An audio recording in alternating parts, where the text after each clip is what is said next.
Hello friends, good morning. നമ്മുടെ LITV സീരിയലിലേക്ക് എല്ലാവർക്കും സ്വാഗതം.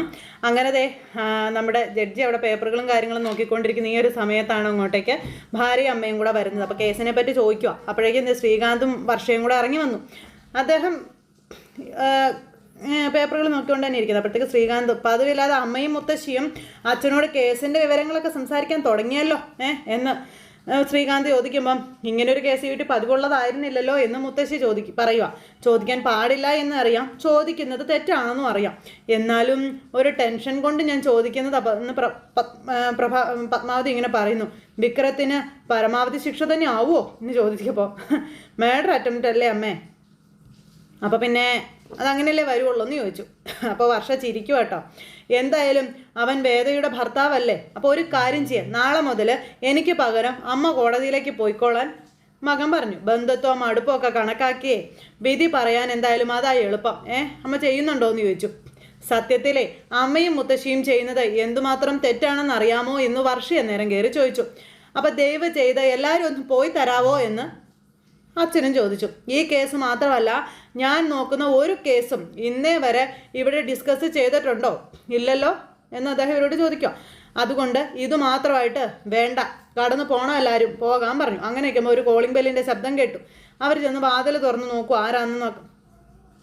ആരാണെങ്കിലും കാര്യം പറഞ്ഞിട്ട് പറഞ്ഞു വിട്ടേക്കാൻ പറഞ്ഞു. ചെന്ന് നോക്കുമ്പോൾ കാണുന്നത് ആ നമ്മുടെ MLA വന്ന് ഇങ്ങനെ നിൽക്കുക കേട്ടോ. വന്ന് വാതിൽ തുറക്കുന്ന ശബ്ദം കേട്ട് ഇയാൾ തിരിഞ്ഞു നോക്കി. വലിയ ആൾ കളിച്ചിങ്ങനെ എളിഞ്ഞ് നിൽക്കുമായിരുന്നു. വന്ന സമയം തെറ്റായി പോയില്ലല്ലോ അല്ലേ എന്നീ MLA ചോദിക്കുക. എന്താണ് കാര്യം എന്ന് ശ്രീകാന്ത് ചോദിക്കുമ്പം ഒന്ന് ജഡ്ജിയമ്മാനെ കണ്ടിട്ട് പോകാമെന്ന് കരുതി കയറിയതാണെന്ന് ഇയാൾ പറഞ്ഞു. അച്ഛനിപ്പോൾ കാണാൻ പറ്റില്ല എന്ന് പറഞ്ഞു. അങ്ങനെയൊന്നും പറയരുത്, ഇതുവരെ വന്നിട്ട് ഒരു നോക്ക് കാണാൻ പറ്റിയില്ലെങ്കിൽ അത് മോശമല്ലേ സാറേ എന്നീ MLA ശ്രീകാന്തിനോട്. ഒന്നുമില്ലെങ്കിലും ഈ നാട്ടിലെ ജനങ്ങൾ തിരഞ്ഞെടുത്ത MLA അല്ലേ ഞാനെന്നൊക്കെ ചോദിക്കുമ്പോൾ MLA അങ്ങ് നിയമസഭയിലെന്നും പറഞ്ഞു നമ്മുടെ ജഡ്ജി അങ്ങോട്ടേക്ക് വന്നു, ഇവിടെ വരേണ്ട കാര്യമൊന്നുമില്ല എന്നും പറഞ്ഞു. അദ്ദേഹത്തിന് ഭയങ്കര കലിപ്പായിട്ടോ. ആ ഒരു സമയത്ത് ഇയാൾ ചിരിക്കുക. രാഷ്ട്രീയക്കാരും നിയമപാലകരും നീതിപീഠവും ഒക്കെ ഒരുമിച്ച് പോവേണ്ടവരല്ലേ സാർ, അതല്ലേ അതിൻ്റെ ഒരു ഭംഗി എന്നീ MLA നമ്മുടെ സാറിനോട് ചോദിച്ചു. മര്യാദയുടെ പേരിലെങ്കിലും എന്നെ അകത്തേക്ക് വിളിച്ചിരുത്തി ഒന്ന് സംസാരിച്ചൂടെ? നിങ്ങളുടെ മകൻ ആക്രമിക്കപ്പെട്ട കേസിൻ്റെ വിചാരണ നടക്കുന്നത് എൻ്റെ കോടതിയിലാണെന്നും ആ ഒരു സമയത്ത് നിങ്ങളിവിടെ വരാനോ അല്ലെങ്കിൽ എന്നെ കാണാനോ പാടില്ലാത്തതാണ് എന്ന് നമ്മുടെ ജഡ്ജി അദ്ദേഹം പറഞ്ഞു. ഒരു MLA ആയിട്ട് നിങ്ങൾക്കത് അറിയാൻ പാടില്ലെന്നുണ്ടോ എന്ന് ചോദിക്കുമ്പം അറിയാം സാർ, പക്ഷേ ഞാനും ഒരു അച്ഛനായി പോയില്ലേ എന്ന് ഇയാൾ ചോദിക്കുക. മരണത്തിനും ജീവിതത്തിനും ഇടയിൽ കിടന്ന് പിടച്ചുകൊണ്ടിരിക്കുക അവൻ എങ്ങനെ കണ്ടു നിൽക്കും സാറേ? അതിന് കാരണക്കാരനായവന് ഉചിതമായ ശിക്ഷ കിട്ടിയാലും സങ്കടം മാറിയിട്ടല്ല എന്നൊക്കെ പറഞ്ഞുകൊണ്ട് ഇങ്ങനെ, പക്ഷെ ചെറിയൊരു സമാധാനമെങ്കിലും ഉണ്ടാകുമല്ലോ എന്നൊക്കെ പറഞ്ഞ് MLA അഭിനയിച്ച് തകർക്കും അവിടെ കിടന്ന്.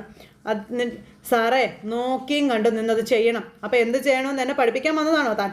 അയ്യോ അല്ല സാറേ, ഞാൻ അങ്ങനെയൊന്നും പറഞ്ഞില്ല. നിങ്ങളുടെ ഭാര്യയും അമ്മയും അടക്കം ആ റാസ്കലിന് വേണ്ടി വാദിച്ചു കൊണ്ടിരിക്കുകയാണ് എന്ന് അറിയാവുന്നത് കൊണ്ടാണ് ഞാൻ പറഞ്ഞത്. മനസ്സിന് വല്ലാത്തൊരു ഇടറളക്കമാണെന്നൊക്കെ ഇയാൾ വന്ന് പറഞ്ഞു. എങ്ങാനും സാറിച്ചിരി സോഫ്റ്റായി പോകുമോ എന്നൊരു പേടി. ഇറങ്ങിപ്പോടോ എന്നും പറഞ്ഞുകൊണ്ട് ജഡ്ജി അയാളെ ആട്ടി ഇറക്കി. ഒരു കേസ് എങ്ങനെ നടത്തണമെന്ന് അച്ഛനറിയാം എന്ന് നമ്മുടെ ശ്രീകാന്ത് പറയുമ്പം അറിയാം, സെൻട്രൽ ജയിലിലേക്ക് അവനെ വിട്ട് കിട്ടുന്നത് വരെ എൻ്റെ ടെൻഷൻ കുറയില്ലല്ലോ എന്ന് പറഞ്ഞപ്പോഴത്തേക്കും ഗെറ്റ് ഔട്ട് എന്നും പറഞ്ഞ് ഇവനെ അടിച്ചിറത്തി. I say get out. ആവട്ടെ സാർ, ഓക്കെ സാർ എന്നും പറഞ്ഞ് വിധി കുറഞ്ഞു പോയാൽ നമുക്ക് പിന്നെ വീണ്ടും കാണേണ്ടി വരും, അത്രമാത്രമേ ഉള്ളൂ. അപ്പോൾ ശരി എന്നും പറഞ്ഞിട്ട് അയാൾ അങ്ങ് പോയി കഴിഞ്ഞപ്പോൾ അച്ഛനും മോനും കൂടെ അങ്ങോട്ടും ഇങ്ങോട്ടും നോക്കുക. ഇവനൊരു ചിരിയും ചിരിച്ചിട്ട് അങ്ങ് പോയിട്ട് MLA. അപ്പോൾ ഇത് കഴിഞ്ഞതിന് ശേഷം പിന്നെ കാണിക്കുന്നത് ശ്രീനിവാസ സാർ ഇങ്ങനെ സങ്കടപ്പെട്ടിരിക്കുമ്പോൾ ഭാര്യ വന്നിട്ട് ചോദിക്കുക, എന്തിനാ ഇത്ര സങ്കടപ്പെടുന്നത്? അപ്പം നാളെ കഴിഞ്ഞ് അവൻ കോടതിയിൽ വരുമ്പോൾ ഞാൻ എന്ത് പറയും സുധേ എന്ന് ചോദിച്ചു. വക്കാലത്തൊഴിയാൻ പോകുന്നു എന്ന് തന്നെ പറയണം. നിനക്ക് എത്ര നിസ്സാരമായിട്ട് അത് പറയാനായിട്ട് കഴിയുന്നു എന്ന് ചോദിച്ചു ശ്രീനിവാസൻ ഭാര്യയോട്. ഇത്രയും കാലം നമുക്ക് വേണ്ടി എന്തെല്ലാം ചെയ്ത് ഒരുത്തനാണ് അവനെന്ന് ചോദിക്കുക. പിന്നെ എന്നിട്ടിപ്പോൾ അവസാന നിമിഷം അവനെ നമ്മൾ കൈവിട്ടു എന്നാവില്ലേ എന്ന് ചോദിക്കുമ്പം അവനെതിരെ അവളുടെ മൊഴി അത്രയും ശക്തമായി നിൽക്കുന്നിടത്തോളം ഏത് കൊമ്പത്തെ വക്കീൽ വിചാരിച്ചാലും അവനെ രക്ഷിക്കാൻ പറ്റില്ലല്ലോ എന്ന് സുധ.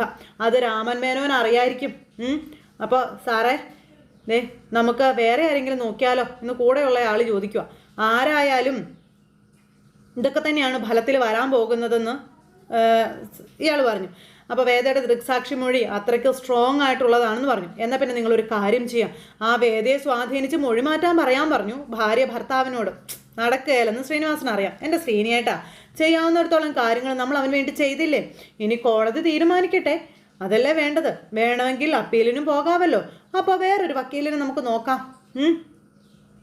ദേ കാര്യം നിങ്ങളുടെ എതിർ പാർട്ടി ആണെങ്കിലും ആ വാസവനെ അങ്ങനെ പിണക്കാനൊന്നും നിൽക്കേണ്ട കേട്ടോ എന്ന് പറഞ്ഞു. വാസവൻ ഇന്നലെ മുളച്ച തകയാണ് സുധേ. ശ്രീനി ഇത് തുടങ്ങിയിട്ടേ നാള് കുറേ ആയി എന്നും പറഞ്ഞു. അപ്പം അതൊക്കെ സമ്മതിച്ചു. പക്ഷെ ഇന്നേ വരെ അയാളുമായിട്ട് നമുക്ക് എതിർക്കേണ്ടി വരികയോ ഫൈറ്റ് ചെയ്യേണ്ടി വരികയോ ഒന്നും ഉണ്ടായിട്ടില്ലല്ലോ. ഇല്ലല്ലോ, പിന്നെ നമ്മളിപ്പോൾ ഇതിനിറങ്ങിയാൽ പ്രശ്നമാവില്ല എന്നൊക്കെ ചോദിക്കുക. എന്തായാലും ഇതിനകത്ത് ശ്രീനേട്ടം കൂടുതൽ തല പുകയ്ക്കേണ്ടതാണ് എൻ്റെ അഭിപ്രായം എന്ന് ഭാര്യ ഭർത്താവിനോട് പറഞ്ഞു കൊടുക്കുന്നു. അങ്ങനെ അതെല്ലാം പറഞ്ഞ് നമുക്ക് 2 പെൺമക്കളാണുള്ളതെന്നൊക്കെ പറഞ്ഞുകൊണ്ട് ആ ഒരു ഇതിലൊക്കെ കയറി പുള്ളിക്കാരി നല്ല രീതിയിൽ സംസാരിക്കുക. അങ്ങനെ വിക്രമന് ഒന്നും മനസ്സിലാകാത്ത രീതിയിൽ വേണം വിക്രമിൻ്റെ കാര്യങ്ങളിൽ നിങ്ങൾ തലയിടാനൊന്നും, അതുപോലെ നമുക്കും ഒരു കേടുപാട് പറ്റാതെ വേണം കാര്യങ്ങളൊക്കെ തീരുമാനം ഉണ്ടാക്കാനെന്നും ഒക്കെ പറഞ്ഞ് നമ്മുടെ ചേച്ചി നല്ലപോലെ ഉപദേശിച്ച് കൊടുക്കുക. അപ്പം അങ്ങനെ അതെല്ലാം പറഞ്ഞ് ചേച്ചി അങ്ങ് പോയി കഴിയുമ്പോൾ കൂടെയുള്ള ആൾ പറയാം, ചേച്ചി പറയുന്ന പോലെ നീങ്ങുന്നതാണ് നല്ലതെന്ന് എനിക്ക് തോന്നുന്നു. ശ്രീനിവാസൻ മൊത്തത്തിൽ തല പുകഞ്ഞിങ്ങനെ നിൽക്കുക. ഇത് കഴിഞ്ഞതിന് ശേഷം അവിടെ വീട്ടിൽ നമ്മുടെ കമല ഇങ്ങനെ ഇരിക്കുന്നു, അച്ഛൻ ഇരിക്കുന്നു. അപ്പോഴേക്കും ഫുഡ് കഴിക്കാനായിട്ട് വിശ്വം വന്നു. അവരൊക്കെ ഫുഡ് കഴിച്ചുകൊണ്ടിരിക്കുന്ന ഈ സമയത്ത് കമല ഇതുവരെ ഒന്നും കഴിച്ചില്ലല്ലോ എന്ന ആശ. അപ്പം ഇല്ല അച്ഛാ, കമലേ നീ എന്താ ഇങ്ങനെ ഇരിക്കണേന്ന് വെച്ചപ്പോഴും കമല കരഞ്ഞുകൊണ്ട് തന്നെ ഇരിക്കുക കേട്ടോ. നീ കഴിക്കുക കമലേ എന്നും പറഞ്ഞ് പറയുമ്പോൾ എനിക്ക് വേണ്ടെന്ന് പറഞ്ഞില്ലേ മാഷേ, എനിക്ക് വേണ്ട, അല്ലെങ്കിലും വയറ് കത്തിയാണ് ഞാനിവിടെ ഇരിക്കുന്നതെന്നൊക്കെ പറഞ്ഞ് കമല പറയുമ്പോൾ അമ്മ വയറ് കത്തുന്നത് ഇല്ലാണ്ടാക്കാനല്ലേ അമ്മ ഊണ് കഴിക്കുന്നതെന്ന് വിശ്വൻ അന്നേരം ചോദിച്ചു. അപ്പോൾ അങ്ങനെ അതും പറഞ്ഞ് ഇവരെ ഇരിക്കുക. ഇവിടെ നീ ഉപവാസം ഇരുന്നത് കൊണ്ട് നിന്റെ മകനെ ജയിലിൽ നിന്ന് വിട്ടയക്കുമോ? ഇല്ലല്ലോ. വിട്ടയക്കുമോ എന്ന് ചോദിച്ചു. ശ്രീജയ് വേദ കഴിച്ചോ എന്ന് ചോദിച്ചു. അപ്പോൾ ഞങ്ങൾ ഒരുമിച്ച് കഴിച്ചോളാം അച്ഛാന്ന് പറഞ്ഞു. കൂട്ടത്തിൽ കമലയ്ക്കും നിർബന്ധിച്ച് കൊടുക്കാൻ പറഞ്ഞു. അങ്ങനെ നമ്മുടെ മാഷൊക്കെ ഫുഡ് കഴിച്ചുകൊണ്ടിരിക്കുന്ന സമയത്താണ് ആ MLA വീണ്ടും അവരുടെ വീട്ടിലേക്ക് വരുന്നത്. അവരുടെ വീട്ടിലേക്ക് ഒന്ന് കോളിംഗ് ബെൽ അടിച്ചു. അന്നേരം നമ്മുടെ നന്ദിനിയാണ് ചെല്ലുന്നത്. നന്ദിനി ചെന്നപ്പോൾ ഒരു കൂട്ടം ആൾക്കാർ വന്നിങ്ങനെ നിൽക്കുന്നു, വെള്ളയൊക്കെ ഇട്ട്. ആ സമയത്ത് ആരാ എന്ന് നന്ദിനി ചോദിച്ചു കേട്ടോ. അപ്പോൾ വാസൻ ഒരു ചിരിയൊക്കെ ചിരിച്ച് കൈയൊക്കെ കൂപ്പി പിടിച്ച് ഇങ്ങനെ നന്ദിനിയെ നോക്കും. അപ്പോഴത്തേക്ക് നന്ദിനി ഒന്ന് പേടിച്ചു. നന്ദിനി ഓടി അകത്തേക്ക് ചെന്നു. വിക്രം അടിച്ച് കൊല്ലാറാക്കിയല്ലേ, ആ പയ്യൻ്റെ അച്ഛൻ വന്നിരിക്കുന്നു എന്നും പറഞ്ഞുകൊണ്ട് ഇങ്ങനെ നന്ദിനി പറഞ്ഞു. അപ്പോഴത്തേക്ക് എല്ലാവരും ഇറങ്ങി ചെല്ലുക കേട്ടോ. അപ്പോഴത്തേക്കും വിശ്വനും അവിടെ ഇരുന്ന് ഭക്ഷണം കഴിച്ചുകൊണ്ടിരിക്കുക. ഇറങ്ങി ചെല്ലാതെ വിശ്വമായിട്ടൊന്ന് ചെല്ലാൻ പറഞ്ഞു. ഞാനോ ചോറോ എന്നും പറഞ്ഞുകൊണ്ട് കൈയൊക്കെ നോക്കി തോർത്തി ഇറങ്ങി ചെല്ലുക. ഞാനാണെ ചുറ്റിനുമൊക്കെ ഇങ്ങനെ നോക്കി ഇങ്ങനെ നിൽക്കുന്നു. അപ്പോൾ ഇവരെല്ലാവരും ഇറങ്ങി ചെന്നു. എന്നെ നിങ്ങൾക്ക് മനസ്സിലായോ, ഞാനാണ് MLA വസുവൻ. അപ്പം അറിയാമെന്ന് പറഞ്ഞു. കയറിയിരിക്കാം എന്ന് മാഷ് പറയുമ്പോൾ ഇരുന്ന് സംസാരിക്കാനായിട്ടേ പ്രത്യേകിച്ച് ഒന്നുമില്ല, ഒന്ന് വന്ന് കാണണമെന്ന് തോന്നി, അതുകൊണ്ട് വന്നതാണെന്ന് പറഞ്ഞു. ചില ആളുകളെ നമ്മൾ എന്നേക്കുമായിട്ടൊക്കെ ഓർത്തിരിക്കണമല്ലോ, അതിന് വേണ്ടിയിട്ട് വന്നതാണെന്ന് പറയാം. എനിക്ക് ആകെയുള്ളത് ഒരു മകനാ, മിടുക്കനവൻ. ഒരു കാര്യം ഏറ്റെടുത്താൽ നല്ല വെടുപ്പായി ചെയ്യാൻ കഴിയുന്ന ഒരുത്തനാണെന്ന് വാസുവൻ ഇങ്ങനെ പറയുന്നു. ഇതൊക്കെ കേട്ടപ്പോഴത്തേക്ക് ഇവരൊന്ന് പേടിച്ചു. നല്ല പയറ് പോലെ നടന്നിരുന്നവനാ. എൻ്റെ കാലം കഴിഞ്ഞ പാർട്ടിയിൽ എൻ്റെ പിൻഗാമിയായി വരേണ്ടവനാണ്.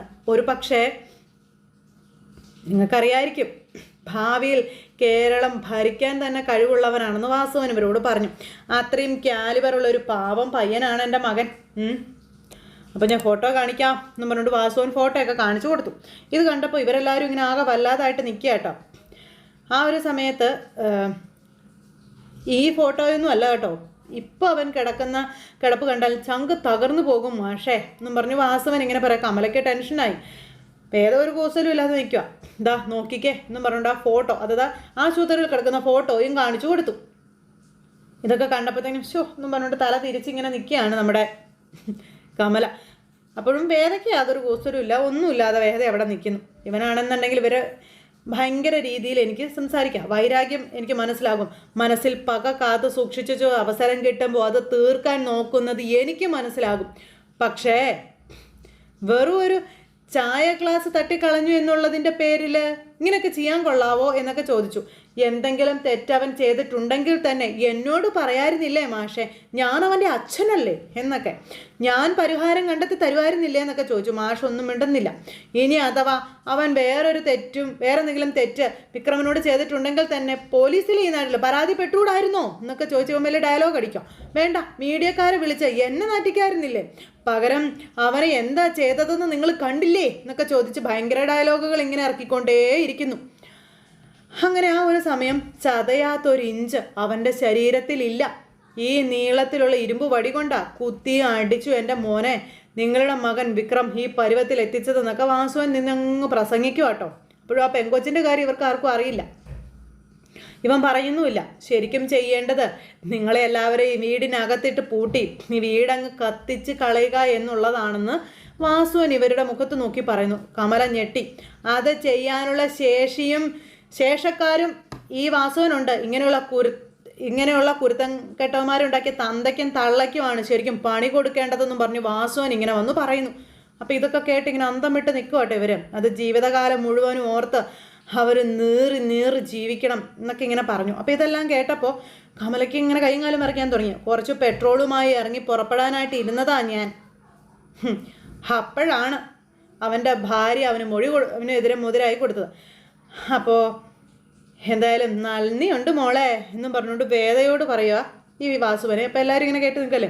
ഞാനിപ്പോൾ വന്നത് നിങ്ങളുടെ മരുമകളോട് അഭ്യർത്ഥിക്കാൻ വേണ്ടിയിട്ടാണ് എന്ന് ഇയാൾ പറഞ്ഞു. മാഷിങ്ങനെ നോക്കി നിൽക്കുക. അപ്പോൾ മോളെ, ഇവരുടെ മകനാണ് ജയിലിൽ കിടക്കുന്നത്. പല രീതിയിലുള്ള പ്രഷറും കുട്ടിക്കുണ്ടാകും. പക്ഷേ എൻ്റെ മകൻ അനുഭവിച്ചതിനുള്ള ശിക്ഷ അത് വിക്രം അനുഭവിക്കണം. ഒരിക്കലും കുട്ടിയുടെ സ്റ്റാൻഡിൽ നിന്ന് മാറാൻ പാടില്ല. മാറരുതെന്ന് വേദയോട് ഇയാൾ വന്ന് പറയുമ്പോൾ വേദയ്ക്ക് കാര്യങ്ങളൊക്കെ മനസ്സിലാക്കുന്നുണ്ട്. അവൻ സെൻട്രൽ ജയിലിൽ തന്നെ വരണം. പണ്ട് കിടന്നത് പൂജപ്പുര ജയിലല്ലേ, കണ്ണൂർ സെൻട്രൽ ജയിൽ എന്താണെന്ന് അവൻ അറിയണമെന്നും ഇയാൾ പറയുക. അപ്പം അതൊക്കെ പറഞ്ഞിട്ട് അത്രയും ഉപകാരമെങ്കിലും ഈ പാവം പിതാവിനോട് ചെയ്യണേ എന്നൊക്കെ പറഞ്ഞുകൊണ്ട് വേദയോട് വലിയ ഡയലോഗൊക്കെ ഇറക്കി വാസുവൻ. ഇതെല്ലാം കേട്ട് കമല ഭയങ്കര കരച്ചിലുമായിട്ട് ഇങ്ങനെ നിൽക്കുന്നു. എന്തായാലും കൊച്ചി ഈ ഒരു കാര്യം ചെയ്തതുകൊണ്ട് തൽക്കാലത്തേക്ക് ഞാൻ ഈ കുടുംബത്തിനോട് ക്ഷമിച്ചു വരട്ടെ എന്നും പറഞ്ഞ് ഇവനങ്ങ് ഇറങ്ങുമ്പോൾ വാസുവൻ സാർ അവിടെ നിന്ന് നിന്നേന്നും പറഞ്ഞുകൊണ്ട് നമ്മുടെ വേദ രംഗത്തേക്ക് അങ്ങ് ചെന്നു. അത്ര പെട്ടെന്ന് സാറങ്ങ് പോവല്ലേ, ഞാനും കൂടി ഒന്ന് പറയട്ടെ ഇന്ന് വേദ ഇയാളോട്.